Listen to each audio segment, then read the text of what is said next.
Au cours d'une polémique autour de sa politique de confidentialité, ses outils en IA, depuis quelques jours, Discord fait machine arrière. Et c'est assez intéressant parce que du coup, avec Snapchat, on a le côté utilisateur qui a mal tourné. Et avec Discord, on a le côté récolte de données qui a mal tourné. Mais en très très bref, en fait, ils ont mis à jour leur politique de confidentialité à la suite de ce bot Discord powered by Artificial Intelligence. Certains utilisateurs se sont mis alors à penser que l'IA sera nourrie à partir de messages envoyés sur Discord. Pire des personnes, voilà, que suite à cette annonce, la politique de confidentialité de Discord a été discrètement changée, etc. Et tu vois, use data to customize my Discord experience. Et en fait, Discord, grosso modo, ils se sont mis à récupérer des données d'utilisateurs pour entraîner eh bien, ce chatbot qui est basé sur ChatGPT, on le rappelle, parce que Discord a bien sûr travaillé avec OpenAI sur tout ça. Et du coup, là, ils ont dit, ok les gars, on fait machine arrière sur ça et on va regarder un peu comment ça se passe.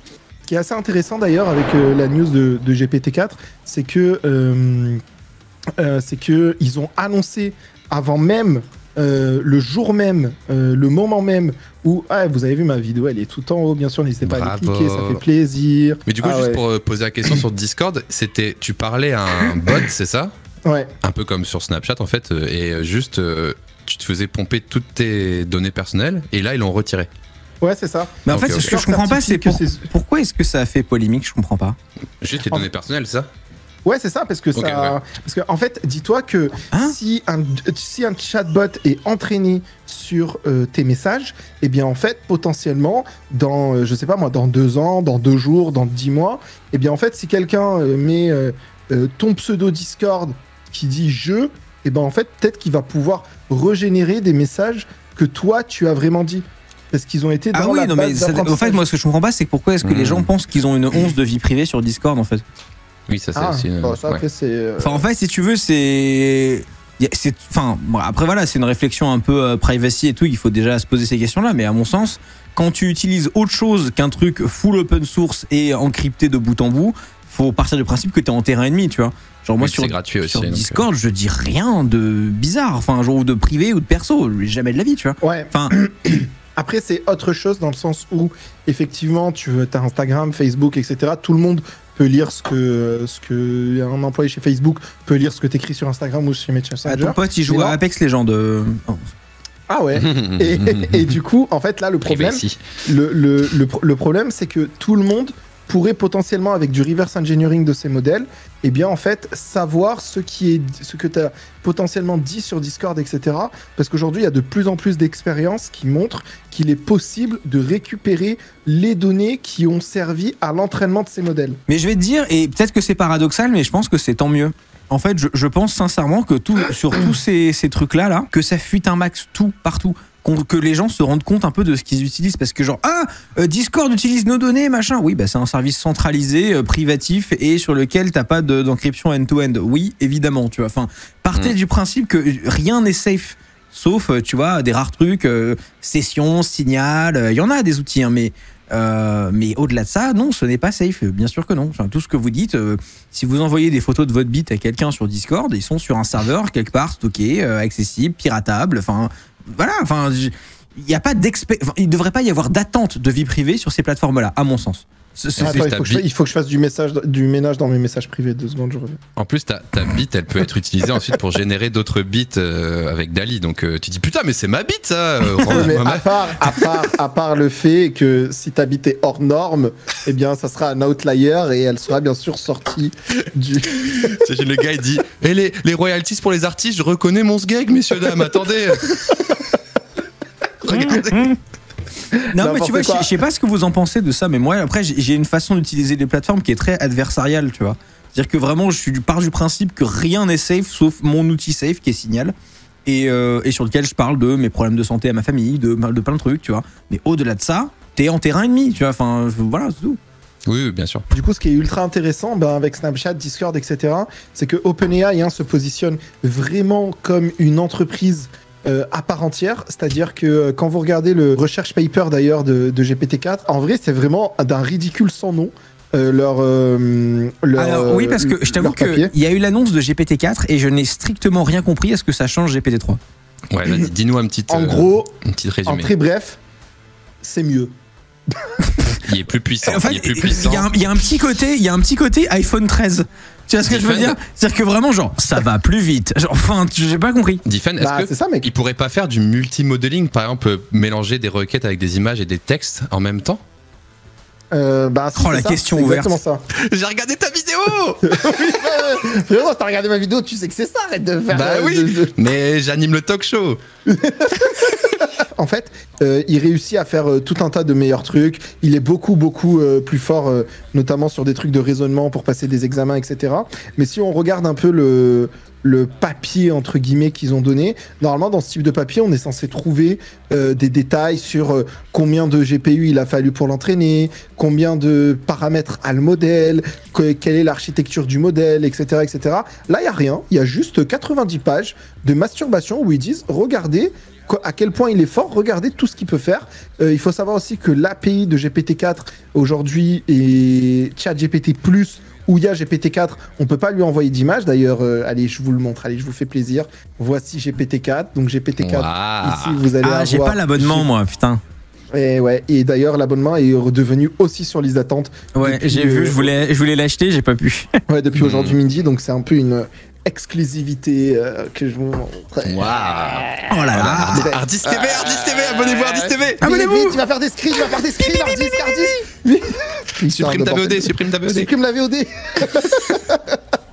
Donc le truc rigolo aussi, c'est que si vous regardez sur le côté, c'est j'ai l'impression d'être dans Call of Duty, quoi, tu vois, quand tu choisis ton arme. Pokémon, quoi. Ouais, c'est ça. Et du coup, Mario t'as Kart. GPT-4. Et GPT-4, il est limité à 100 messages toutes les 4 heures pour l'instant. Et ils ont dit qu'ils allaient bien sûr updater le gap en fonction de l'utilisation, etc. Et il y a tellement eu une utilisation que, effectivement, comme tu l'as dit, ChatGPT+, même pour payer, ils te disent non, on veut pas de ton argent tout de suite parce qu'il y a trop de monde, quoi. On peut lui uploader une image ou pas, du coup? Non. Ah. Pour l'instant, c'est que du texte. C'est vraiment que du texte. Attends, juste peut-être finir le résumé rapidement de ce que ça fait de mieux avant de passer sur le reste. En gros, si j'ai bien compris, il s'est repéré des trucs qui vont pas dans des images. Il peut te dire si c'est une fausse image ou une vraie image. Par exemple, s'il y a par exemple, un mec qui flotte au-dessus d'une voiture, il dit c'est pas une vraie photo. Il sait aussi de repérer de l'humour dans des images. Tu dis pourquoi cette image est marrante. Il va te dire bah c'est marrant parce que à la place du nez de Defend, il y a une tomate par exemple, tu vois. Et il y a cette nouvelle feature, je crois, c'est ça, Anis? Ouais, c'est ça, grosso modo, c'est ça. Désolé, je reprends un truc de la vidéo. Et surtout, le truc le plus hardcore, c'est qu'il est capable de raisonner, de répondre à des questions d'examen très, très, très poussées. Et ça, c'est hyper stylé. Et le fait qu'il est capable de prendre des images, ça va de plus en plus dans ces approches un peu multi. Il montre la recette. Ouais, où on voit ça comme ça. Où en fait tu lui donnes une image avec des œufs et en fait il est capable de détecter qu'il y a des œufs, de la farine, etc. Donc n'hésitez pas à aller voir la vidéo sur Defend Intelligence TV. Ouais, allez voir la vidéo de Defend. Tu prends une photo de ton frigo, tu dis qu'est-ce que je peux faire avec ça et du coup. C'est exactement le cas d'application qu'il y a dans cette entreprise pour les personnes malvoyantes où en fait ils prennent en photo un peu tout. Et ChatGPT leur explique ce qu'ils peuvent faire, ce qu'ils peuvent dire, ce qu'ils peuvent commander, etc. Est-ce que tu peux me décrire ce qu'il y a sur ce menu? Et du coup, c'est merci Moonlight pour ton prime. Merci Moonlight 1090 pour ton sub. Exactement. Moi, j'avais une question de développement là-dessus. En gros, je sais qu'en développement informatique, il y a une notion qui est de la régression. Tu sais, quand tu fais un patch dans un programme et qu'en fait, ça marche moins bien qu'avant dans un ou deux secteurs du programme. Et en fait, je me demandais, quand tu développes des modèles comme ça, hyper complexes comme GPT-4, c'est hyper compliqué de savoir si tu es en train d'avancer dans la bonne direction ou pas, parce qu'il faut que tu changes un truc, que tu l'entraînes, que tu vois comment il réagit. Et en fait, comment tu fais quand tu es OpenAI et que tu développes GPT-4 pour faire des tests de régression sur un modèle aussi énorme et tout? C'est très compliqué de savoir que c'est mieux. Tu vois ce que je veux dire? Ouais, alors justement, c'est pour ça que la plupart du temps, j'ai vu cette question aussi sur Twitter, c'est très intéressant, et en fait, le meilleur juge, c'est les humains. Et en fait, ils ont des panels d'évaluateurs, ils ont des panels de testeurs qui disent on préfère cette réponse à celle-là, ou on préfère la réponse de GPT-3 à GPT-4. Mais en fait, sans leur dire que c'est GPT-3 et GPT-4. Et du coup, tu leur présentes merci Bagamalo pour ton prime. Tu vas dire merci vous préférez quelle réponse? Bagamalo. Et du coup, la plupart du temps, ils répondent GPT-4. Et après, tu peux lui faire passer des tests designés pour des humains, comme par exemple les AP, c'est des tests en fait de scoring pour entrer à l'université. tu vois. Et là, GPT-4 a le niveau scolaire d'un étudiant de Stanford, qui est une des universités les plus compliquées à entrer. Mais imagine quand tu développes ça et que tu vois qu'il y a une régression, t'arrives à identifier quelle est la source du problème de la régression. Genre, c'est très complexe quand même, tu vois. Ouais, c'est vraiment très très complexe. C'est pour ça qu'aujourd'hui on parle beaucoup de ce qu'on appelle le XAI. Je vous le display rapidement pour ceux que ça intéresse parce que c'est. Désolé, c'est un peu pointu, mais je trouvais ça passionnant, tu vois. Non, c'est ultra important en fait ce que tu dis. Il y a très peu de gens qui le prennent en considération. Attendez, ça c'est parce que j'ai un énorme cerveau. Donc voilà, si ça vous intéresse, c'est l'Explainable Artificial Intelligence, qui est un domaine à part entière en fait de l'intelligence artificielle, qui a pour but de venir expliquer les modèles d'intelligence artificielle. Donc pour ça, il y a tout un tas d'approches, tout un tas de méthodes assez compliquées. La plupart du temps, les gens ils se disent bah t'as juste à regarder la moyenne ou j'en sais rien. Mais en fait non, c'est beaucoup plus complexe que ça. Il y a aussi pas mal de critiques sur comment est-ce qu'on évalue justement ce type de régression, etc. Et la plupart du temps, en fait, ce qui se passe, même nous en entreprise, quand on développe des modèles de machine learning, et ben en fait, c'est juste de mettre des experts du domaine face aux résultats de la machine et de commencer à creuser et d'essayer de comprendre qu'est-ce qui évolue et pourquoi il a dit ça, etc. Mais ça reste très compliqué, ouais. Voilà. Et du coup, moi, je voulais enchaîner sur le dernier move qui était assez sympa dans la démo et je voudrais débattre avec vous. C'est du coup le mec qui fait un wireframe. Donc un wireframe, c'est un petit dessin d'un site web en mode croquis à la main. Et il envoie la photo à ChatGPT. Il dit fais-moi un site coloré avec de machin. Et il lui pisse du code HTML. Voilà. Ouais. Il y a déjà des outils que j'utilisais, que j'ai fait des démos aussi dans ma petite vidéo sur les IA, qui permettaient de faire ça en mode tu prenais une photo d'une interface, il remplaçait les rectangles par les boutons de ton design system, etc. Mais là, qu'est-ce qu'il y a de plus dans la version de GPT-4 dans la démo Defend? Il y a quoi de différent des autres outils qui faisaient ça? Franchement, non, je peux pas te répondre parce que je sais pas les autres outils, je les connais pas.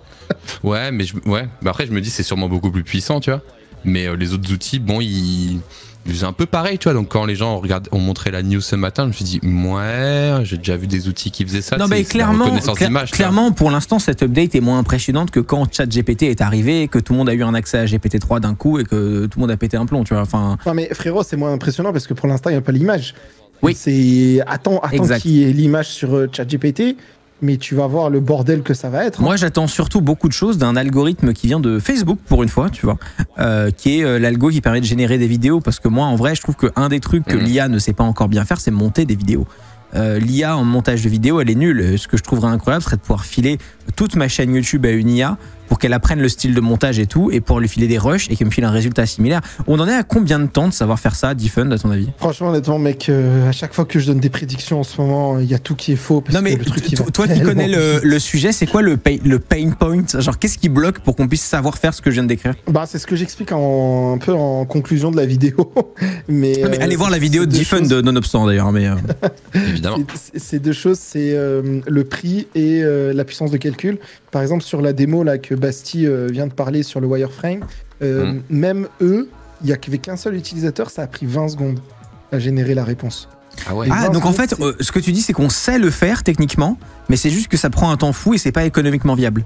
Ouais, c'est ça. Et aujourd'hui, en fait, il faut trouver des techniques pour rendre le truc plus rapide. Par exemple, je vous donne un exemple. Mais aujourd'hui, on a réussi à passer à des immenses quantités de données textuelles comme base d'apprentissage parce qu'on est passé par un truc qui s'appelle l'embeddings. On a réussi à embedder du texte. Embedder du texte, ça veut dire que tu vas donner un texte et tu vas t'en foutre grosso modo des mots, mais tu vas en sortir une représentation vectorielle de ce texte. Et en fait, à la place d'avoir 10 mots, tu vas avoir un vecteur de 10 chiffres.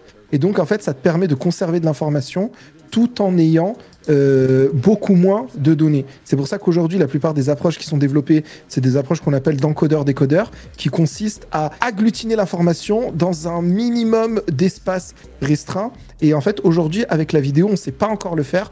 On sait le faire avec des images. Mais en fait, la vidéo, le problème, vous pourriez me dire, ok, mais Anis, c'est une vidéo, tu me dis 24 FPS, c'est 24 images par seconde. Donc, une technique d'image peut être appliquée à la vidéo, mais pas du tout, parce qu'en fait, entre deux images, il y a de la continuité temporelle et de la continuité spatiale. Et ça, c'est une dimension en plus qu'il faut réussir à encoder. Désolé, c'est ultra. Non, mais c'est hyper intéressant et c'est pour que les gens voient, c'est la continuité temporelle, c'est ce que les IA font très mal aujourd'hui. Et c'est quand vous voyez des IA qui génèrent des vidéos, il y en a quelques-unes pour l'instant, il y a un effet de ghosting dès qu'il y a un mouvement un peu partout. C'est-à-dire que par exemple, mon bras, imaginons c'est une vidéo générée par IA, tu vois, mon bras il est là, je vais le lever un petit peu et il va y avoir un effet comme de la confiture sur la vidéo et tout, parce qu'en fait l'IA n'arrive pas à rester cohérente dans le temps sur un mouvement ou sur un truc.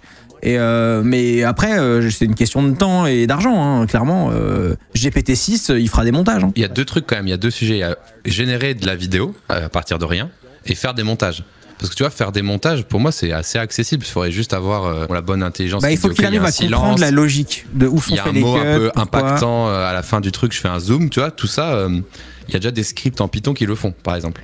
Mais c'est pas de l'IA, mais il y a déjà des scripts en Python qui détectent, qui te font alterner des fois des zooms sur certains mots quand le volume il dépasse autant de dB. Enfin, tu vois, il y a des petits trucs déjà qui existent. Donc je pense que si une entreprise voulait vraiment tryhard, dans un mois, il y a un logiciel d'automontage qui sort. Il y a des gens qui disent dans mon chat, tu veux virer tes employés, mais en vrai, non, je veux leur donner cet outil-là parce que si mes gars, là, ils avaient cet outil-là, mais en vrai, au lieu de prendre 2 semaines pour faire une vidéo, on ferait une vidéo en 5 jours, on serait beaucoup plus efficace, on aurait beaucoup plus d'avance, on serait moins stressé par le temps et tout serait incroyable. Ça a du sens sur les vidéos où tu dois être réactif, comme celle que Anis a fait ce matin. Voilà, et quand il y a une actualité à laquelle on veut répondre, ce serait beaucoup moins stressant. C'est génial. Mais toi, tu utilises l'outil qui coupe les silences déjà, Hard Disk. Ouais. On utilise Timebolt au bureau. Moi aussi. Timebolt, mec, c'est magnifique. C'est génial, Timebolt. Moi, je connais d'autres outils comme Timebolt. Donc, Timebolt, en fait, il prend ton rush vidéo et il te fait des cuts Premiere Pro ou Final Cut de tous les silences. Donc, c'est déjà un gros travail de fait. Mais je connais des paramètres dans d'autres logiciels annexes où tu peux aussi dire si les dB dépassent ça, tu zoomes, ou alors tu zoomes tous les 3 cuts pour faire un truc un peu dynamique, tu vois. Ça existe aussi. C'est vrai. Il y a quelqu'un dans mon chat qui dit oui, mais du coup les gars servent plus à rien si elles sont toujours montées par IA les vidéos. Mais en fait non, c'est juste que tes gars du coup ils font plus que de la créativité. C'est-à-dire que si tes gars tu leur files un rush et l'IA leur sort une vidéo montée avec les zooms, avec machin truc, qu'est-ce qu'ils font derrière? Ils font les illustrations, ils font les petits effets rigolos, ils font machin, ils font plus que du créatif en fait. Et c'est pareil que pour Photoshop. Je reprends l'analogie Photoshop. Quand on a eu le détourage des personnages automatiques, ça n'a volé le travail de aucun personne qui faisait de la retouche photo. Au contraire, hop, le personnage est automatiquement détouré, je passe plus de temps sur des trucs à plus haute valeur ajoutée. C'est ça. Et du coup, vous auriez des vidéos sur ma chaîne plus belles parce qu'en fait, on passerait tout notre temps à faire du créatif et pas du montage technique, c'est-à-dire du cut ou du machin. Et d'ailleurs, c'est aussi pour ça que j'ai vu un truc tout à l'heure sur Twitter qui expliquait qu'il y a des gens qui pensent que ça va être les humains contre les IA, contre ChatGPT, etc. Mais en fait, je pense plus que ça sera les humains qui savent pas utiliser ces IA contre les humains qui savent utiliser ces IA, tu vois. Exactement. Très bonne remarque. Totalement d'accord. Pour moi, tu vois, à aucun moment je me dis quand on a cette réflexion-là, je vais virer mes monteurs et je vais remplacer par une IA, ça je vais économiser de l'argent et tout. C'est une connerie. Ça marchera jamais comme ça. Par contre, des humains que tu as train à savoir utiliser ces outils-là et où ils peuvent du coup foutre à la poubelle tout le travail un peu redondant, mais c'est génial. Enfin, c'est incroyable. Et c'est comme les devs. Moi, dans mon chat, on dit les devs avec Copilot. C'est ça. Un dev qui maîtrise Copilot, il est juste un meilleur dev en fait. Donc voilà, parce qu'il passe son temps à aller fignoler les petits détails et tout machin, où il faut un peu réfléchir et tout. Et toute la structure un peu à la base con, elle est faite pour lui et c'est génial.